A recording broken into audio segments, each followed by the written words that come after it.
MLA గారు కాటిపల్లి వెంకటరమణారెడ్డి గారిని మాట్లాడాల్సిందిగా రిక్వెస్ట్ చేస్తున్నాము. సార్,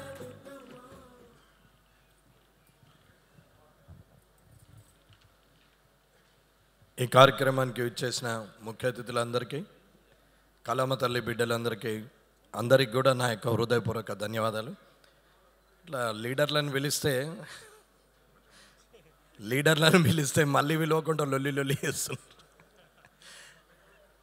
ఇకపోతే రజాకర్ సినిమా నిజంగానే తెలంగాణ చరిత్రకు అద్దం పట్టేది.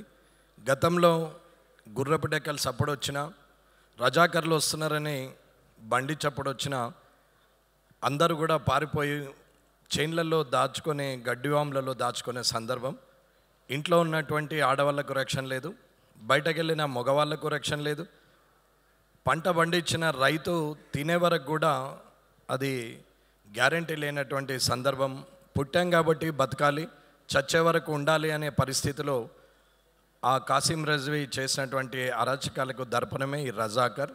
ఈ రజాకర్ సినిమాని చూసి అందరూ కూడా గత చరిత్రను తెలుసుకుంటూ, గతంలో జరిగింది, ఎంతమంది ప్రాణాలు కోల్పోయారు, ఆ రజాకర్ వ్యవస్థని కూలదోయడానికి ఎంతమంది పోరాడిన వాళ్ళ జీవితాన్ని చూసి ఆ తర్వాత తరానికి ఎంతటి మంచి జీవితాన్ని ప్రసాదించారు అనేది చూస్తే, నాటి స్వాతంత్రం నుంచి కూడా 18-20 ఏళ్లలో కూడా చనిపోయి స్వాతంత్ర సమరయోధులుగా ఉంటే ఈరోజు ఈ డయస్ మీద ఇవాళ వివిధ రంగాల్లో అందరూ కూడా స్వేచ్ఛగా బతకడానికి కారకులైనటువంటి ఆ సమరయోధులు, అమరవీరులు, వారందరికి కూడా ధన్యవాదాలు తెలియజేస్తూ, రజాకర్ సినిమాని తీయాలని ఆలోచన వచ్చినటువంటి ఒక రాజకీయ నాయకుడై ఉండి కూడా సినిమాలు చరిత్ర పుటల్లో ఉండాలి, చరిత్రను తీసుకురావాలని చెప్పి ఆలోచించి ఇవాళ ఈ సినిమా తీయడానికి ముందుకు వచ్చినటువంటి నారాయణ రెడ్డి అన్న గారికి,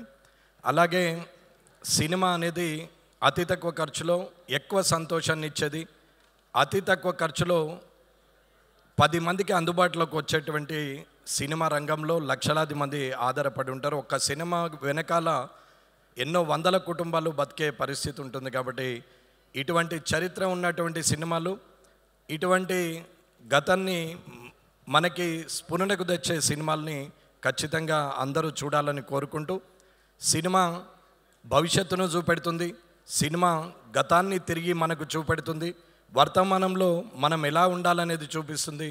సినిమా ఖచ్చితంగా మార్గదర్శకంగా ఉంటుంది. ప్రతి సినిమాలో పరమార్థం ఖచ్చితంగా ఉంటుంది.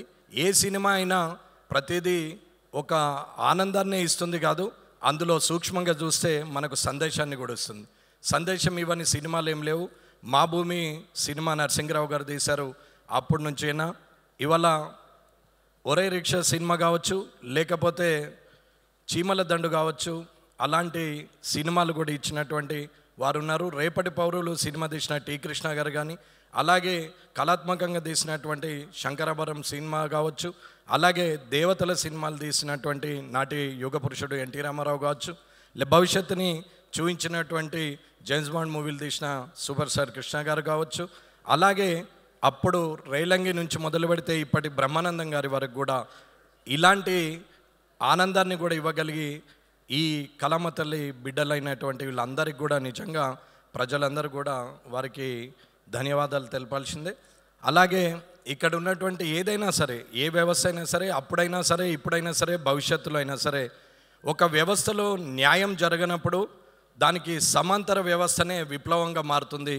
ఎదురు తిరుగుతారు, ఖచ్చితంగా యుద్ధం వాతావరణం మొదలవుతుంది. న్యాయం జరగనప్పుడే అక్కడ సమాంతర వ్యవస్థ వస్తుంది. కాబట్టి దాని పేరే విప్లవం అనుకుంటారు. దాని విషయంలో ఒక్కొక్కరు ఒక్కొక్క రకంగా అనుకున్న, జరగాల్సిన న్యాయం జరగనప్పుడే, దానికి సరైన శిక్ష, అన్యాయానికి సరైన శిక్ష పడినప్పుడే ఆ సమాంతర వ్యవస్థ ఉద్భవిస్తుంది. దానికి ఏవైనా కారణాలు కావచ్చు. ఈ రజాకర్లో కూడా అలాంటి పరిస్థితులు వచ్చి ఎన్నో సంవత్సరాలు ఇబ్బందులు పడ్డటువంటి ఈ హైదరాబాద్ సంస్థానం అంటే బీదర్ నుంచి మొదలు పెడితే ఔరంగాబాద్ వరకు, బళ్ళారి నుంచి మొదలు పెడితే ప్రతి దగ్గర కూడా ఈ రజాకర్ వ్యవస్థలో మనకు ఇప్పటికీ వారి కుటుంబాలు కానీ, వారి గోడలు కానీ కనపడతా ఉంటాయి. ఇలాంటి సినిమాని తీయడానికి ముందుకు వచ్చినటువంటి, ఇలాంటి సినిమాలో నటించడానికి ముఖ్యమైన అందరూ వచ్చారు. ఇక్కడున్న అందరి సినిమాలు కూడా నేను కూడా చూశాను. అది వేదిక గారిది కావచ్చు, బాబ్ సింహ గారిది కావచ్చు, లేకపోతే అన్న సినిమా ఎటో బాయ్ అన్న సినిమా కూడా చాలా సినిమాలు చూసాం.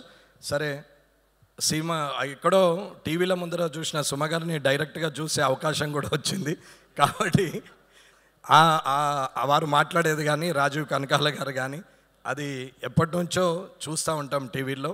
నేను కూడా మీ మామగారి ఇన్స్టిట్యూట్లో ట్రైనింగ్ తీసుకోవాలని వచ్చి మరి మళ్ళీపోయి రాజకీయ నాయకుడికి వచ్చాను. లేకుంటే మీ లైన్లో నేను కూడా అయ్యేవాన్నేమో. ఏదున్నా అన్న మనిషి బతకాలనుకున్నప్పుడు తనకు కావలసినంత ఉంచుకొని ఎదుటి వాళ్ళకి నలుగురికి ఇవ్వగలిగే మనసు ఉండాలి, సింప్లిసిటీ ఉండాలి, డౌన్ టు ఎర్త్ ఉండాలి. ఏదున్నా శాశ్వతంగా ఉండేది పేరు తప్ప తన గుణం తప్ప ఇంకేమీ ఉండదు. ఏది చూసుకొని విర్రవీగిన తిరిగి మనము చేరాల్సింది భూమి మీదకే. కాబట్టి మనం ఎక్కడి నుంచి వచ్చామని చూసుకొని ఎక్కడికి ప్రయాణం చేయాలనేది ప్రతి నిమిషము ఒకసారి వెనక్కి మరి చూస్తే మన గతం మనకు తెలుస్తుంది, మన వర్తమానము అర్థమవుతుంది, రేపు భవిష్యత్తు కూడా మన కళ్ళకు కనిపిస్తుందని తెలియజేసుకుంటూ ఇక్కడికి విచ్చేసిన పెద్ద ఈ కళామ రంగానికి ఉన్నటువంటి మీ అందరికి కూడా ధన్యవాదాలు చేస్తూ ముగిస్తున్నాను. జై హింద్, జై Bharat. Thank you sir, thank you so much. ఈరోజు ఇంత ఓపిక్గా వచ్చి మీరు కార్యక్రమం ఆద్యంతం కూర్చున్నందుకు ధన్యవాదాలు తెలియజెప్తున్నాము. సబ్స్క్రైబ్ చేయండి. Please do subscribe to Please like, share and subscribe to top Telugu TV. Top Telugu TV. Top Telugu TV.